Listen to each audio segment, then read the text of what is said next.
Excuse me. Excuse me. I've got to be direct. If I'm more pleased,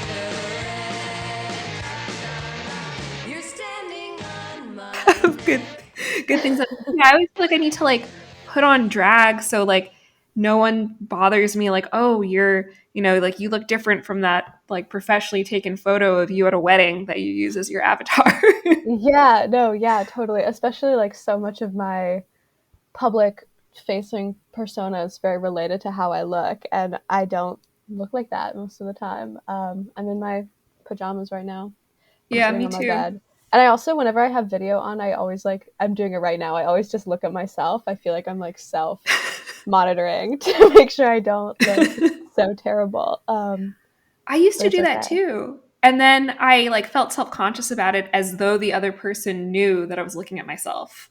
Yeah, But then I wouldn't look at myself at enough. So if it was recorded, I'd make like weird ass faces or something because I didn't have any. It was just like a nightmare. Um, yeah, it's a terrible. You can't win. You cannot win. I really miss like in person meetings where you can't look at your own face while you talk. I don't think we were meant to do that. There's like nowhere in nature do we look at our own faces while we talk. yeah, I feel like. I feel like the internet, especially like TikTok, like forces you to just like look at yourself all the time. Yeah. Yeah, no, 100%. And like, I mean, this is almost a whole other conversation, but so many people just like look at themselves through these like really fucked up filters, and like your Yeah. face looks like a little baby's face. It's like, it's pretty fucked up. It's definitely like affected my self esteem to an extent.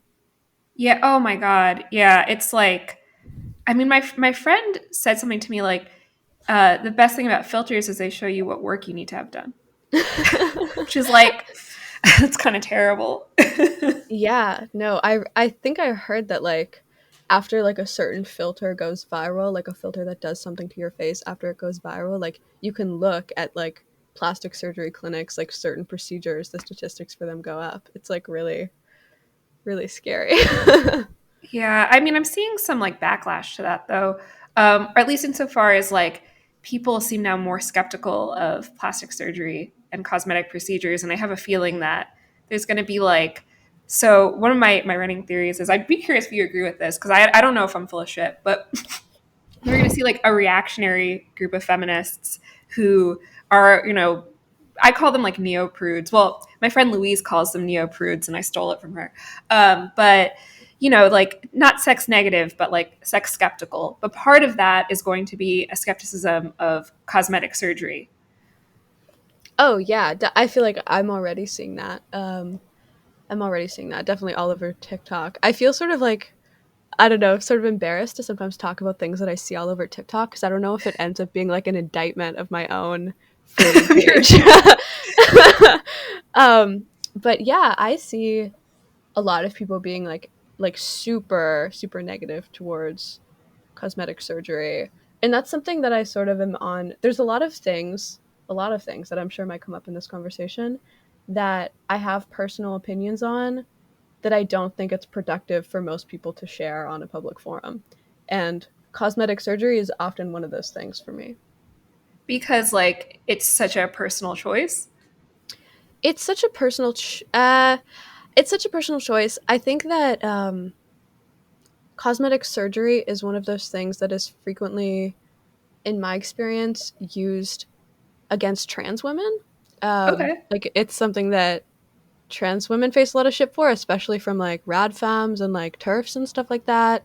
And often it is, I find it somewhat hard to criticize because all cosmetic surgery is gender affirming surgery. Like when cis Right. women get cosmetic surgery, it's gender affirming surgery, and I find it hard to criticize those things in a vacuum without creating some kind of harm. I think there's a lot of conversations that I like to have like privately in a circle of people that I love and trust. But yeah, I actually, one of the first videos that ever really blew up for me on TikTok was a very critical video about cosmetic surgery that I regret posting.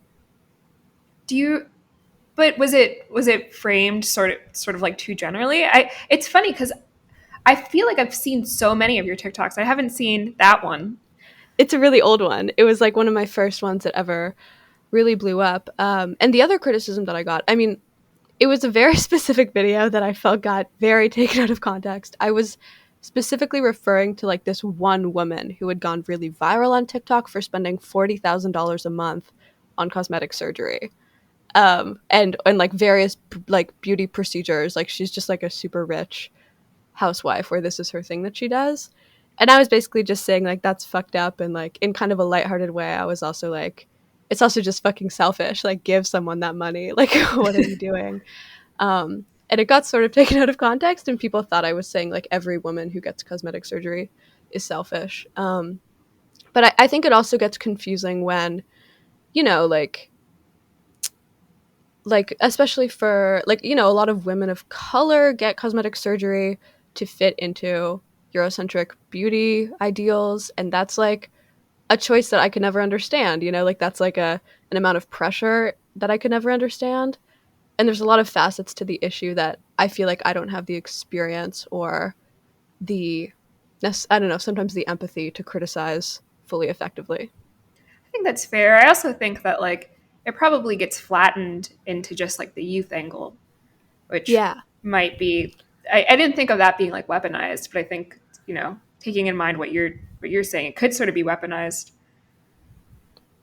Yeah, yeah, no, definitely. I mean, I think that I don't know, it's definitely like a slippery slope, like not wanting to talk about or like criticize any popular thing that happens for a systemic reason. Like, you know, every fucked up thing that women do happens for a systemic reason. Like we're all trying to, you know, sort of assimilate into this wider system. But that's just one that I tend to stay away from now for whatever reason.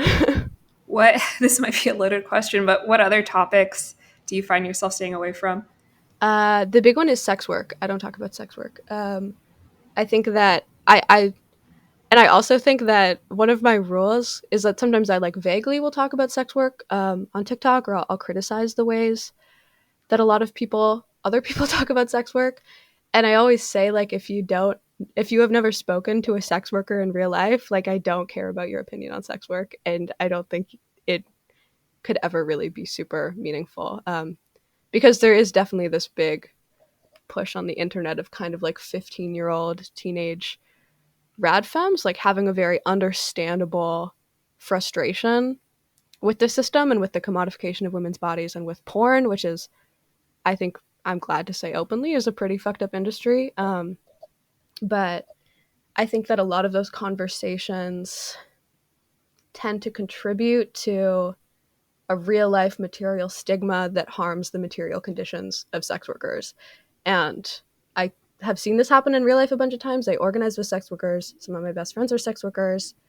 And I find that often these like sort of privileged ideological conversations are not very helpful to the material conditions of marginalized women, which is always my priority, I Do you think. think that it could, like, even people who are speaking positively or not, or they're not offering criticism, could have the same sort of negative impact because it's still not from a place of education? Yeah, yeah, no, totally. I think sex work is an issue that very few people who talk about it like understand or like have an idea of what the reality of it looks like. I mean, I obviously fully don't. And I think both people, like both sides, end up doing a pretty fucked up thing to it, whether you're glamorizing it or you're, you know, completely stigmatizing it and shaming it. Both of those two things, I think, have a negative effect on the material conditions of women. It's interesting too because I feel like a lot of the conversation in the media about sex work is about the conversation on social media, right? Like it's not Yeah. even about what people are doing. It's about how people are talking about it. And that can be really confusing because people, who wants to, when you're a reader, who wants to walk that line?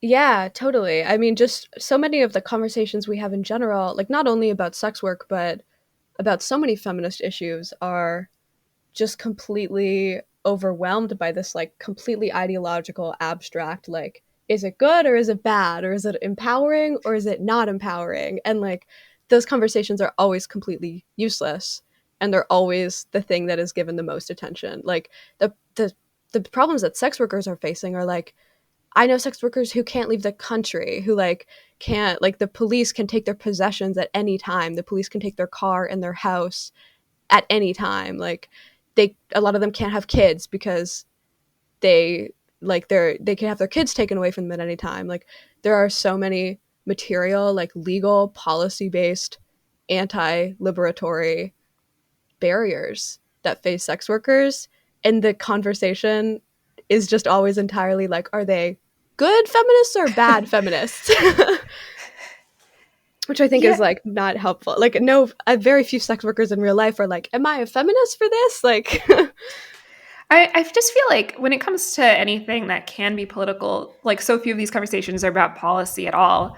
I don't know enough about anything to talk about specific policies on any topic at all. But like, it seems like neither neither is anyone else, which is really like yeah. you think like people who are like politics posting at least or like writing about politics would focus more on, what's going on, like what's actually happening. Yeah, no, totally. That's like my flaw as well. I used to be extremely involved in like municipal politics, like local policy based stuff, like especially when I was doing a lot of activism. I was like super involved with that. And then I got so tired, and now I like could not name a city councilor in my city, which is like very embarrassing. And I would love to get back to knowing about policy at some point soon. But yeah, I mean, when you see the articles that people write about like these like discourse topics that are entirely based in problems that real people are facing, it's always like this TikTok user with 500 followers said this. And I don't know, it's sort of weird how the internet has kind of democratized opinions to that extent where like one tweet is like a Fox News article now, you know?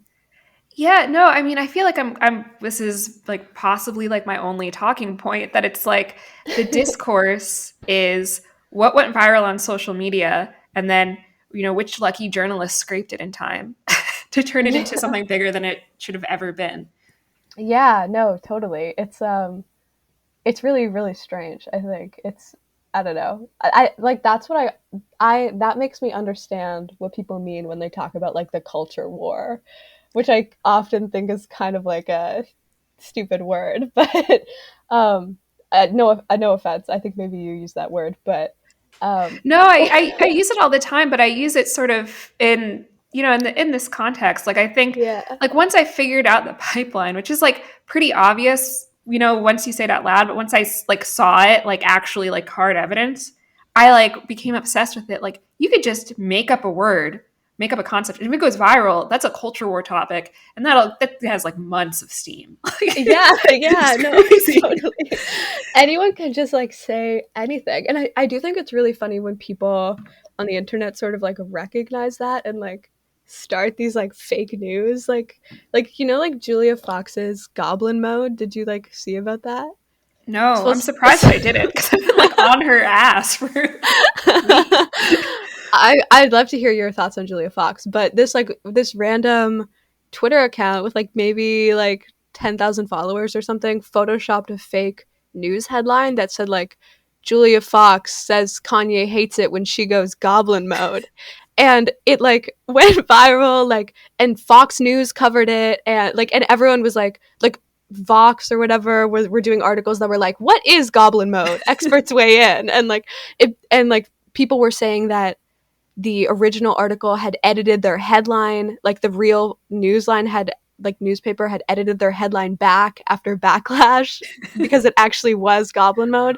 And it just like, it was crazy. And it was just like this one Twitter account who completely openly, like as she was tweeting about this, was like, this is fake, by the way. Like if you're a journalist and you see this is fake. You don't have to publish this. And it just kept going. It was really very interesting. Yeah, I mean that happens with so much shit though. That's like crazy that it's like so on the nose though. Yeah, no, definitely. So I think I found you to sort of like change topics a little bit.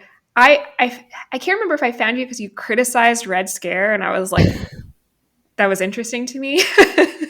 Or if I Yeah. found you through, I think you went viral in my corner of Twitter once because you said that you, if I remember correctly, and this was in fact you, you'd met someone who was fiscally liberal and socially conservative. Was that you? Yeah, oh my god, that was me. Oh, that was so embarrassing. Well, so the people in my corner of Twitter who, I guess they're not my corner of Twitter. It's a corner of Twitter that I is always on my timeline. I'm not part of this community, but they themselves are socially conservative and fiscally liberal, and they were like our queen. I Yeah. hope she's doing okay. Yeah, that was like really crazy when it happened because like that is something I mean it's like I felt so embarrassed because after I posted it, I was like fucking obviously so many people are socially conservative, fiscally liberal. Like I'm on the internet, I know that. But that's like a story that happened to me when I was like 15 and when I was like 15 and like pretty like sort of liberal left myself, I was like this is the fucking craziest thing that has ever happened to me. um and I thought it was very like novel at the time. So yeah, when I don't know, I was, and also a lot of people were talking about my tits when that it went viral on your corner of Twitter, and that was pretty weird. I got some pretty weird quote tweets. um Yeah, but that's it's a very like I hate to use the word like or the phrase toxic male, but it kind of it's kind of how it yeah, is. it got it got pretty weird. People were like, my like I don't know. I'm also really pale, which is like also maybe a loaded thing in that corner of the internet. And for a week, I was like the white supremacist, unwittingly the white supremacist queen. Like they're like I don't know, they're jack off material of the week, which was really really gross for me to be honest. I really hated it. But the Red Scare thing was interesting too because I feel like that video got really widely misinterpreted, and that's maybe my fault because maybe I didn't articulate or give enough context. I think often when things are taken from TikTok and sort of brought to other circles, a lot of context is lost. And yeah, I feel like people maybe misunderstood sort of what I was trying to say. I mean, I feel like that happens. Like TikTok's a weird sort of vacuum because you could be very like TikTok famous, but like not influential, and you get that influence once you move to another platform, but then everything gets lost in translation once you make the move. And it's real. I think like TikTok was designed that way to like let people like feel like they have a wide reach, but limit their actual influence Yeah. until they leave the platform.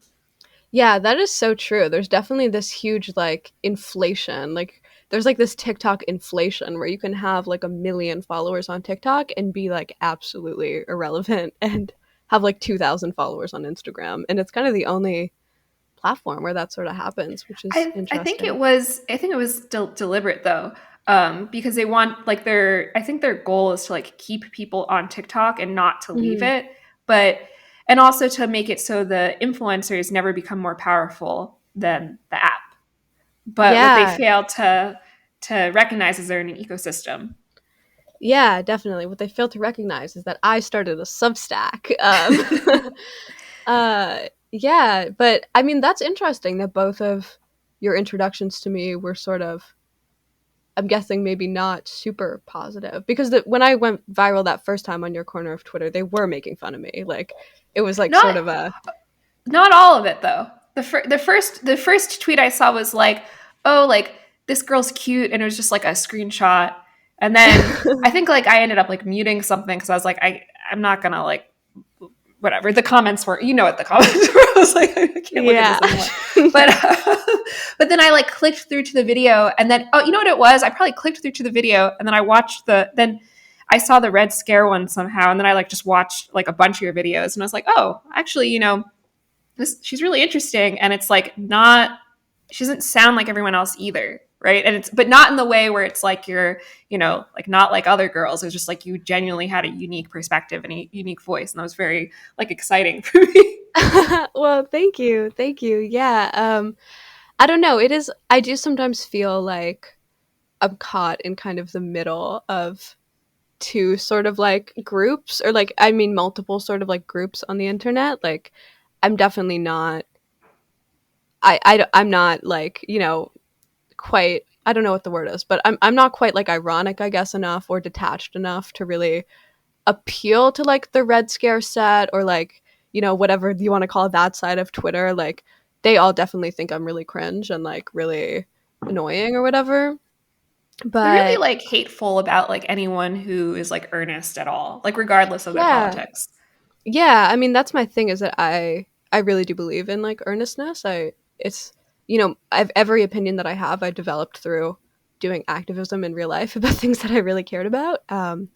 And that's always going to be a major part of my politic. But I also am sort of like naturally inclined to be like sort of funny and dry and you know, ironic or whatever, and that's also something that's not welcome on the earnest side of the internet. So like, so I don't know, sometimes it's really, I'm really caught in the middle where people are like, Rayne is being a misogynist because she made a joke about female NFT owners, and then I don't know, I can't win on either side. But um I actually, can I get the chance to clear up this Red Scare thing, because I've wanted to do it.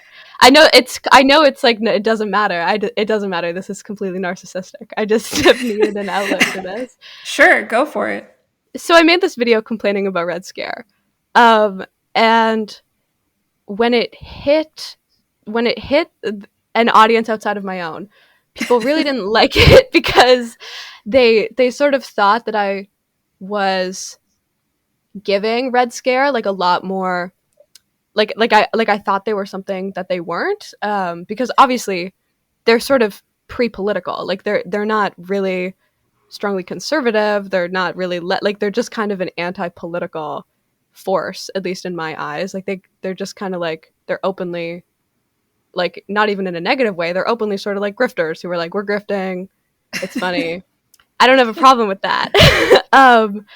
But my video specifically was in response to a lot of people who are in my comments saying that they were like socialist, like subversive socialist icons who were like fighting the establishment, because that is a small and stupid minority of their listeners who I feel don't understand Red Scare at all if they think they're actually trying to take down any establishment.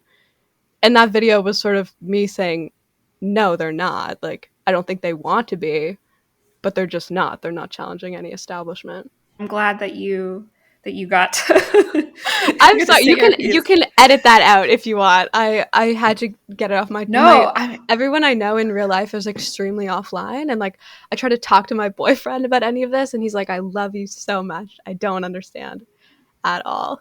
So that was completely for my sake. You can scratch from the no, record if you want. I'm keeping you in. I mean, I think you know what, if you want to get it out to folks, and I definitely have people listen to this who also listen to Red Scare, so maybe they maybe they saw it. I don't know. I don't Um, know.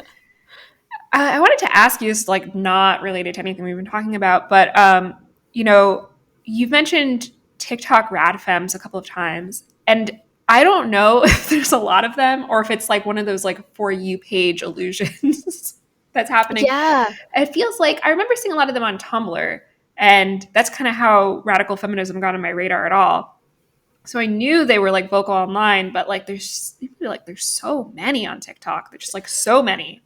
Yeah, no, I really agree. It's been something that's been like pretty worrying for me. And you know, there's kind of a cancellation machine is always running. Like if people, I am definitely at the point where people also really want to find something to criticize me about. So it's very frustrating for me because there's always like rad femmes in my comments when I don't want them there, and then a bunch of people are like, "Well, Rayne is a turf because look at this turf who commented thumbs up on her video."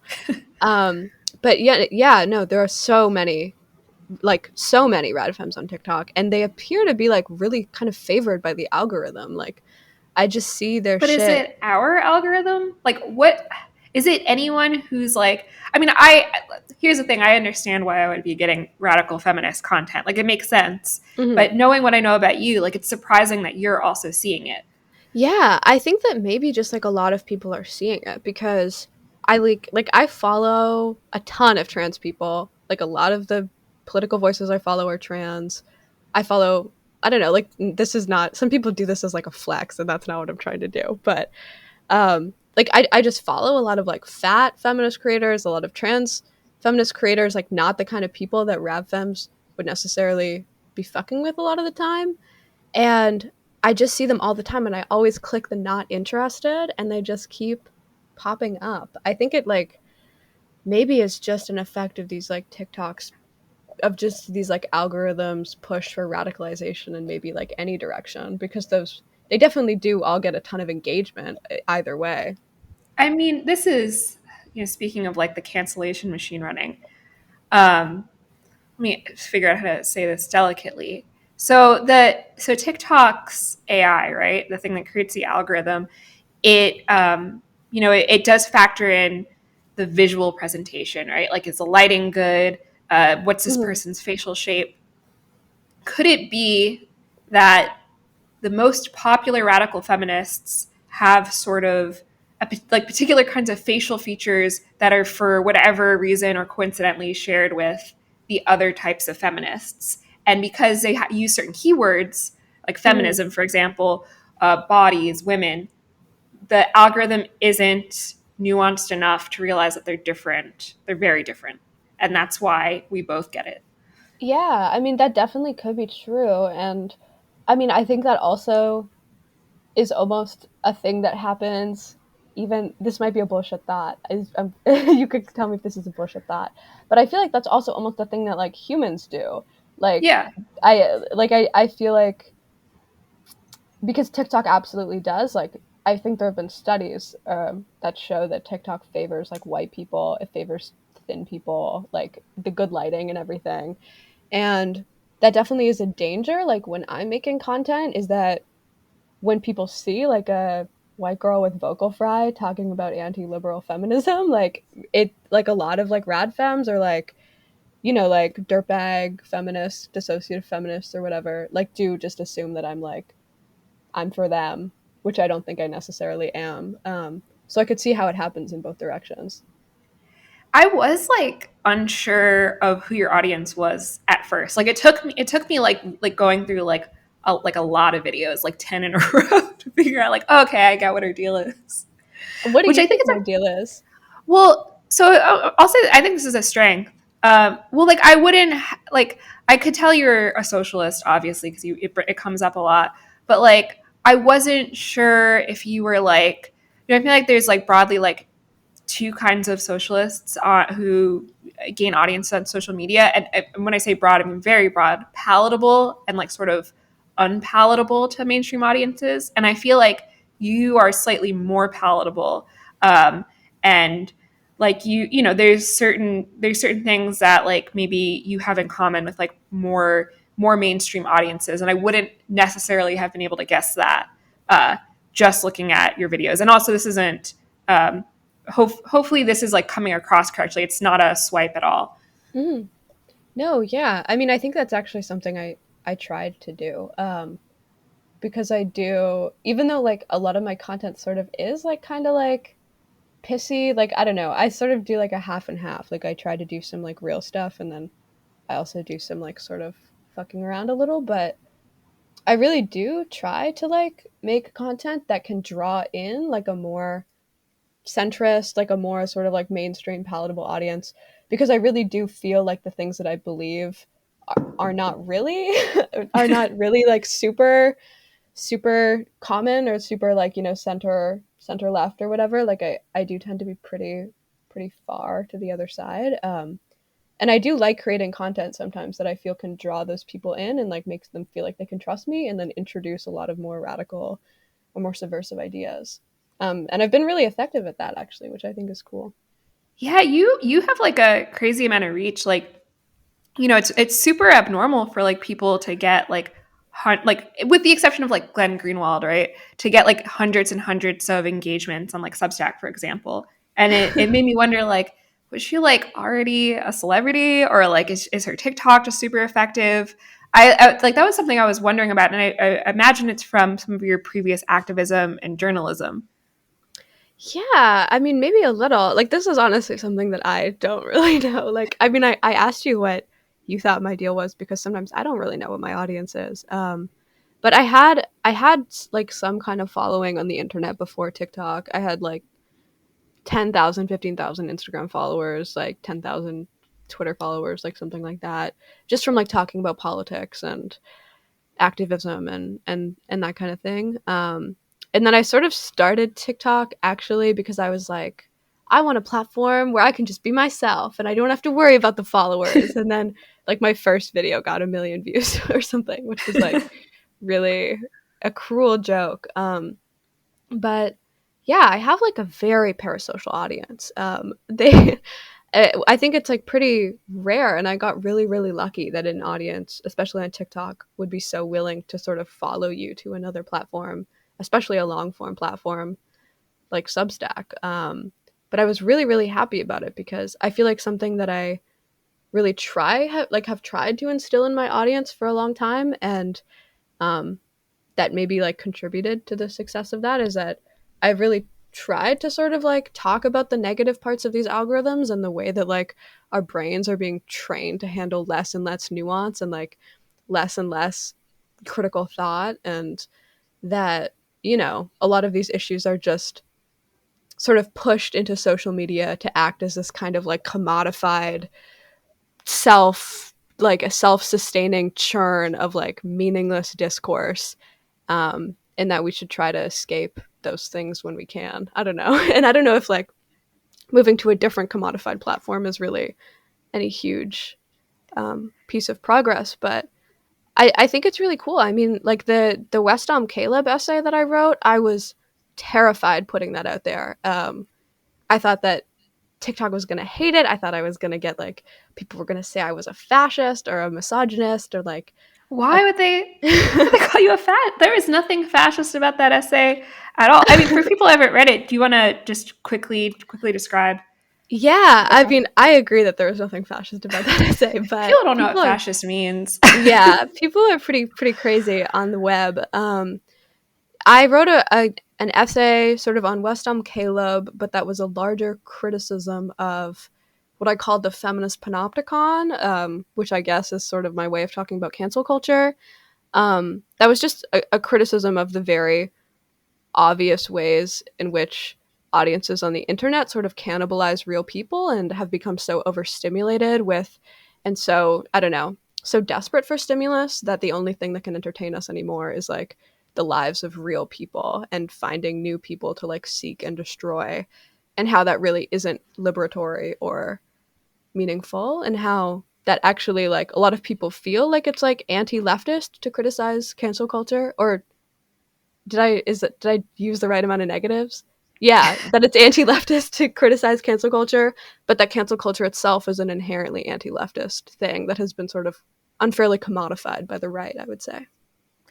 Yeah, I mean, I definitely agree with you. Cancel culture is, I think cancel culture is a product of digital interaction. It's not even a left right divide, but Mhm. the right definitely loves to use it as some sort of like catch all to, I don't know. Yeah, no, 100%. Like it just is like a thing, and I feel like the right.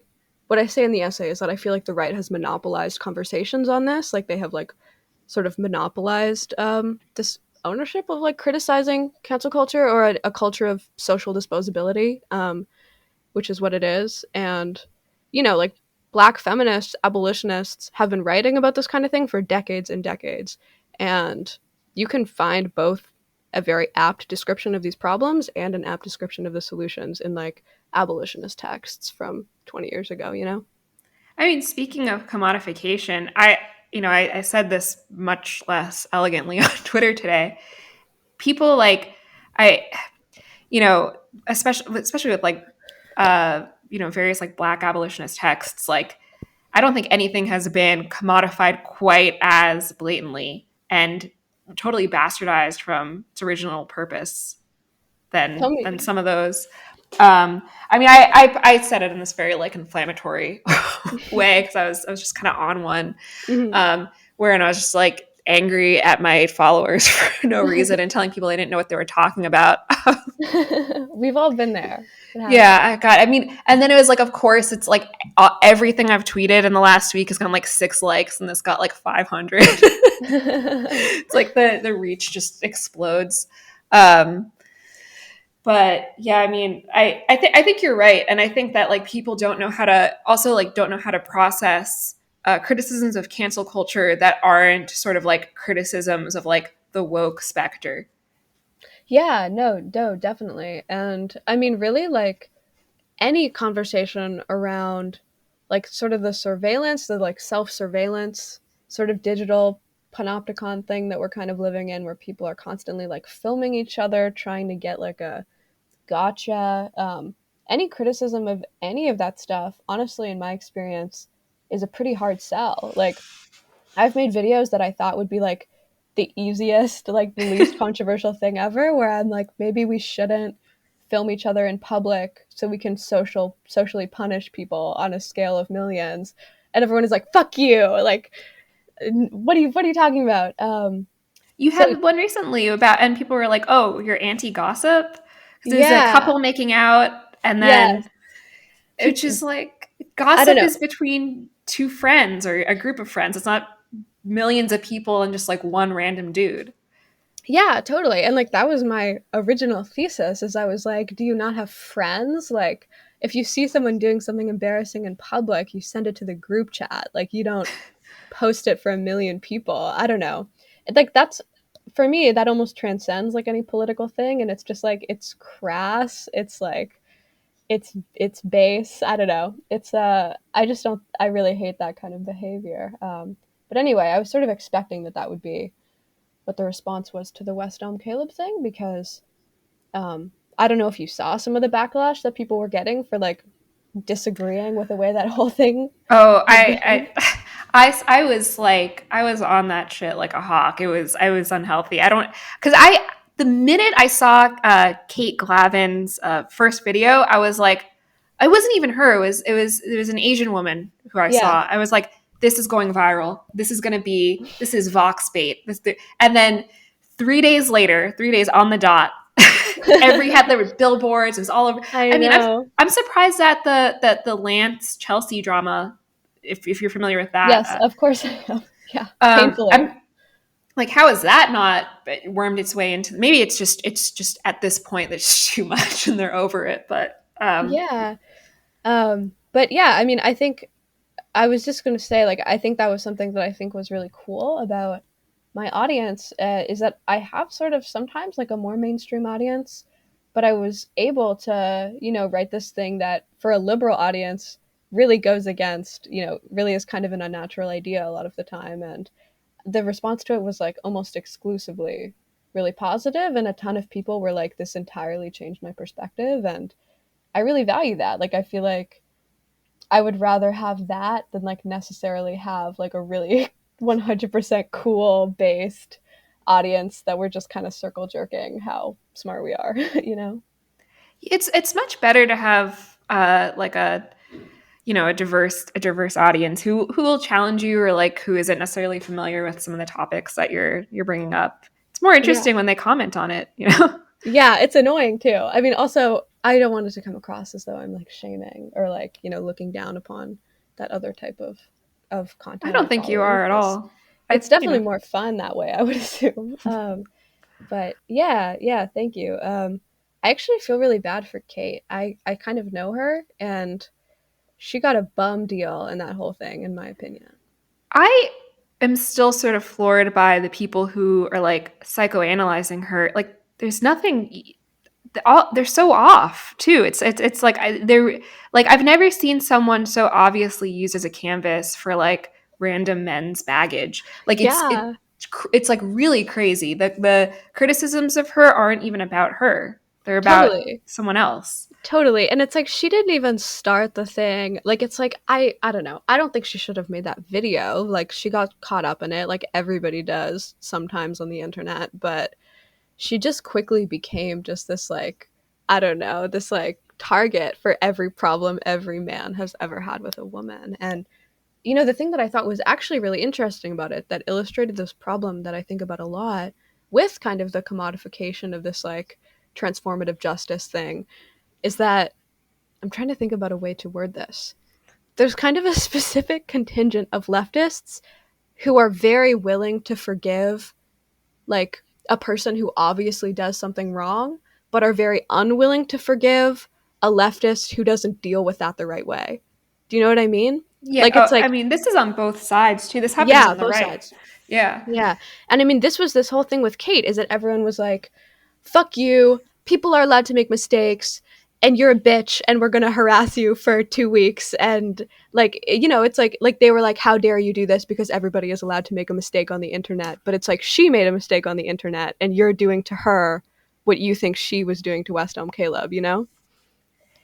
Yeah, I mean the responses to that whole debacle were just so.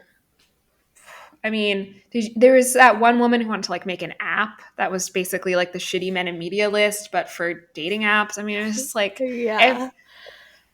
it was really crazy. I mean, I do think it's why some of these other sort of like theatrical productions haven't broken off TikTok because that was it. We're done, right? Yeah, no, seriously, it was fucking exhausting. I think yeah, I was really scared by those like those lists, those Google Docs that were going around. Like I this is like it's one of those things that is sort of difficult to articulate exactly the way you want it to, but I do think it gets sort of dangerous when people start expecting dating or any human relationship to be a completely entirely risk-free affair, you know? Like that's sort of the thing that is like beautiful about a relationship is that you go into it knowing that you might get hurt in some respect. And I think it's kind of weird that people are like, "Oh, he liked me and then he didn't? Like he's an abuser." I don't know. Well, I think this is just like a cultural problem. Everything's moving towards like a more frictionless experience. So why shouldn't it also apply to human relationships? It's Yeah. everything, our apps, our tech, whatever. Um, and then, I think a lot of the way we've talked about sex in the last, I don't know, I want to say 20 years has been the logical conclusion is that it's completely like frictionless leisure, which obviously Mhm. isn't true, which is Yeah. why I think there's this sort of backlash and why maybe like radical feminism may or may not, who knows, it could be it could be like TikTok's brainwashing tools, be appealing to young women. Yeah, no, 100%. I mean, it like the whole you know much. I've read your brain dumps. You know so much more about sex negativity or sexual counter revolutionary activity than I do. But I do. I think it's really really interesting, and it's one of those things where it is obviously really reactionary, but that's like I don't say that in a shaming way. Like it's like I can understand why this reaction is happening, and I have a lot of empathy for it for sure. Yeah, I think I may have like circled around to like I'm mostly in agreement, but also I'm like, am I, or have I just been like marinating in these texts for so long that I psyoped myself into agreeing with them? It's very hard for me to tell. This is why I identify as apolitical because I'm just exposed to so much stuff that I don't know like what's me and I've just been in this room for too long and these are the words I know. So That's smart. That is a good take. The I think more people need to be like, I have no opinion on this, or I don't think it holds weight. But I am curious, like, what just because it is such a, I feel like sex negativity is just such a huge collection of different things. Like, what do you mean when you say that you like agree with some part of it? Like, what does that mean to So you? I'm pretty anti-porn for like a lot of different reasons, like both like how it's produced and how it's distributed, and all the many ways it can go wrong. Um, but also like what the possibilities of what it does to the person consuming it. I have like some big questions about sex work. We don't have to sex work other Mhm. than porn, which we don't have to get into, to respect your no sex conversation policy. I think the place I get the most shit is I'm not carte blanche against casual sex, but I feel like a lot of people have casual sex that they themselves are not comfortable with, and no amount of trying to inject, you know, a manufactured care or like being an ethical slut or whatever Mhm. it is, whatever the contemporary way of describing it is going to change the fact that not everyone's built for that, And a lot of people have put themselves in sort of these uncomfortable positions. And because they're uncomfortable with it, it does have an impact on them. Does that mean that, a certain number of sexual encounters always has a negative impact on every person? I don't, I don't think so, but I do think there is like a real epidemic of people not knowing themselves and trying to rationalize things that haven't been good for them. I mean, there's a whole suite of other things like, but basically it boils down to people not knowing themselves well enough to make the right decisions or the decisions Yeah. that are right for them. Yeah, no, I actually really, when it comes to casual sex, I feel like I that really like closely mirrors sort of what I believe, but it's interesting because I don't really consider like my beliefs to be sex negative. Like um I sort of I don't know. I don't know if this is a little bit masturbatory, but I I don't like sex positivity, and I don't really like a lot of what I've seen of sex negativity, and I sort of try to think of my opinions on sex in a way that is much more focused around like liberation or like non-liberation. Because I think it's another one of those things where on both sides, people get really, really caught up in these discussions of like abstract empowerment and like what is a feminist sex and if it's not feminist to have sex and what these things mean for you as a person, sort of moralize in a moralized way. And I'm a lot more interested in sort of thinking about the structures that exist that like, materially prevent women from having like healthy and fulfilling and pleasurable sex. Um, and I agree. I think casual sex can be a really great thing. If you prioritize your pleasure and the pleasure of your partner. And I think sex can be a really not only physically but emotionally fulfilling thing in either like a long-term or a casual setting.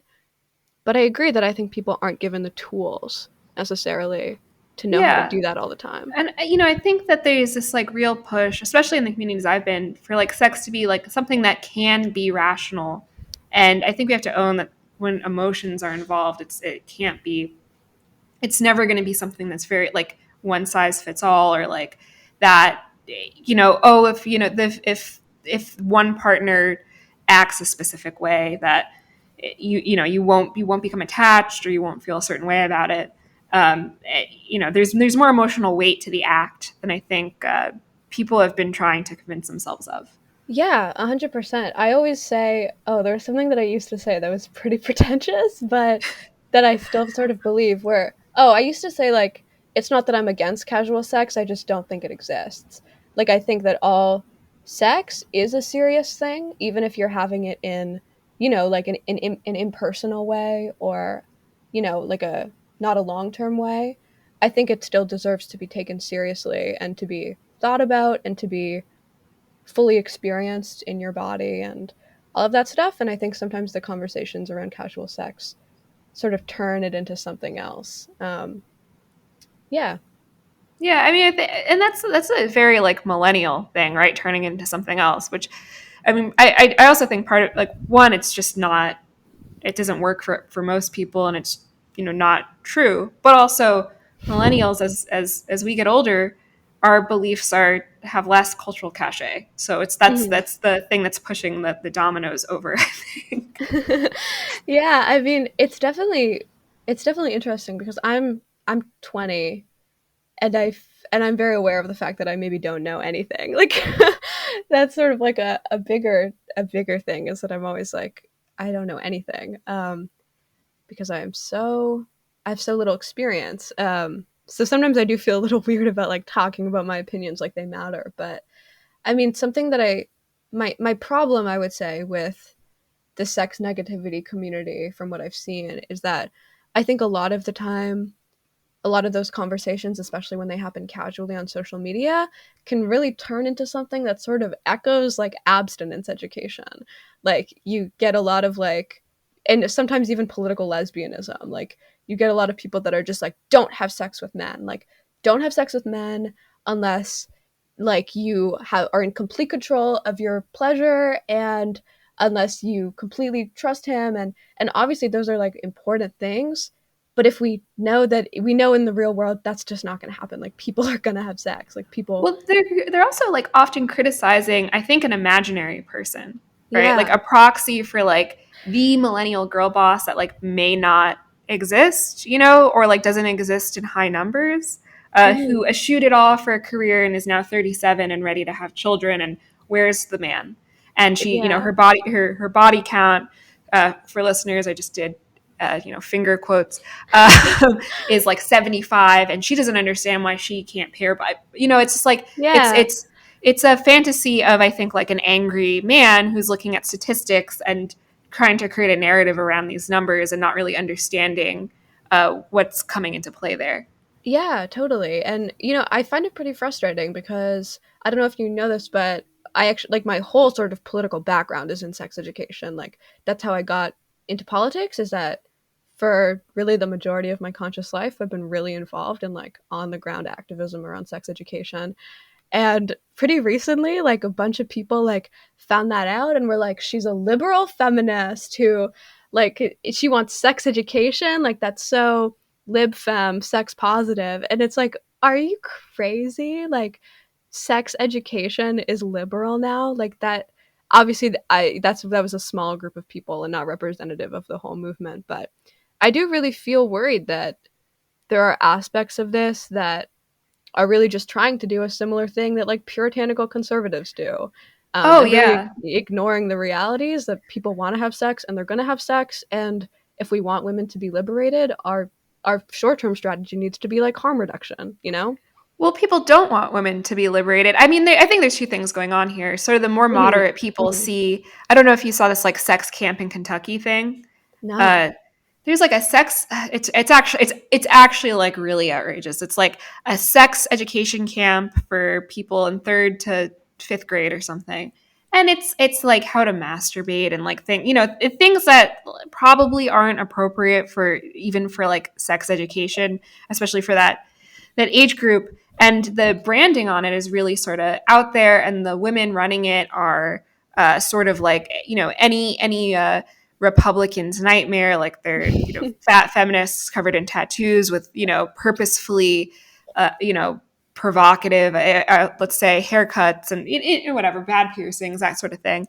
And people are using that, you know, much like they did with CRT, is like representative of like, oh, this one example is what's happening in public schools across America, when it's like a Mm-hmm. probably like a for-profit summer camp that like sure is pretty disturbing, but like also like I don't know how many of those could possibly exist. Probably just Yeah. this one. You know, this Yeah, it's like you found one crazy person, yeah.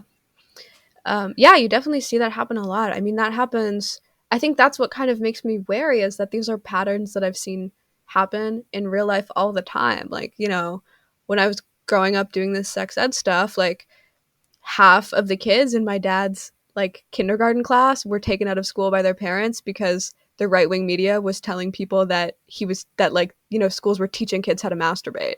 And like that obviously isn't even a fraction of close to true, but you just sort of spread this fear mongering thing to get people away from like anything that could help them, like that is obviously a positive thing. And I find it and again, I feel empathy and I understand why, girls and women are feeling this way and are feeling this sort of like reactionary push against this thing that has hurt them. It makes perfect sense, but I think people gotta have to be careful a little bit.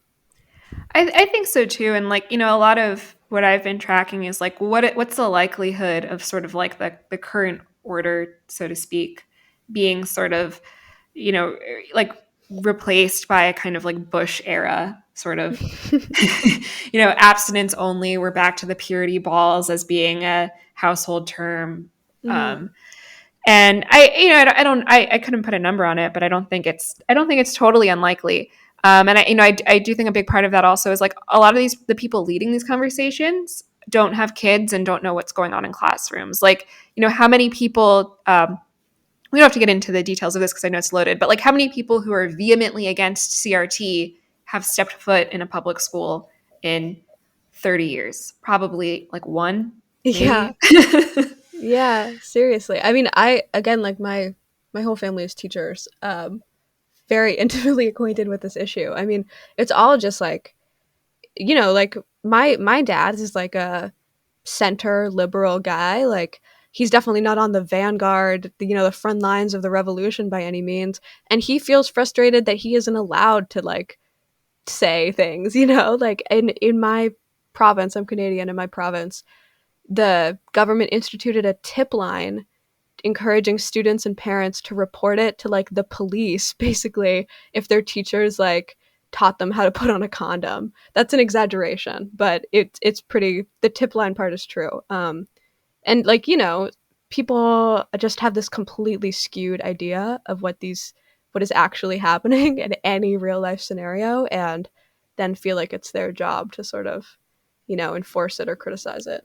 Yeah, and it's because there's such a disconnect between like the media narrative layer of reality, which is I think is actually like worth critiquing and trying to change, and then like whatever is actually happening, which is why like I often go to great pains and like my like trend forecasting or whatever to be like I'm just talking about how people are going to talk about this. I have no idea what people are doing. I don't look. I don't know. I'm online 24/7. I'm a cyborg. I don't exist. Just talking about headlines. Yeah, no, and that's definitely like a super useful thing. Like, I think because that is totally like a great service in itself. And there are a lot of people who do that, but really try to make it seem like they're like doing something totally different. And, the other way too. And I think it's really important for people to be like, this is what I'm doing and this is what it means. And let's not draw any crazy conclusions. Yeah, I mean, people. I don't even. I don't even know if people are aware that that's what they're doing. It would be great if they were. But we're coming up on an hour, and I won't keep you here all day. Although it's been a very nice conversation. Before we wrap up, is there anything you wanna plug or promote, or any messages you want my very weird audience of Gen X dads to know? Yeah, thank you so much. This has been really great. It's been really great to talk to you. I think your work is super interesting, and I was very intimidated to come on because I feel like I did like not like I wasn't really scared, but I was like intimidated because I feel like you are very knowledgeable about a lot of things. So thank you for having me. Thanks for coming. And you are too, by the way. You're very well spoken. And I know this sounds like condescending as fuck, but I'm trying to strengthen the compliment. It's surprising that you're 20, and people will say this kind of shit, but I really mean it because you really are very smart. And I wish I was as articulate as you are, even now.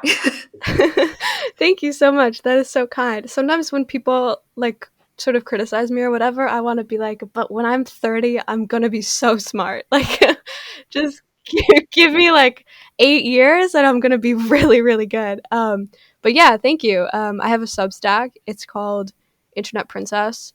I write about a lot of the stuff that I talked about here. And yeah, that would be the main thing that I would want to plug. And yeah, thank you so much.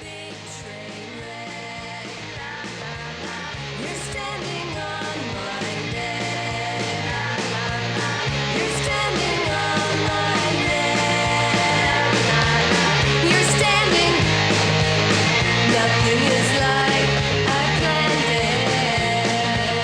So funny I can't stand it. Wish I was made of granite. I must be on another planet.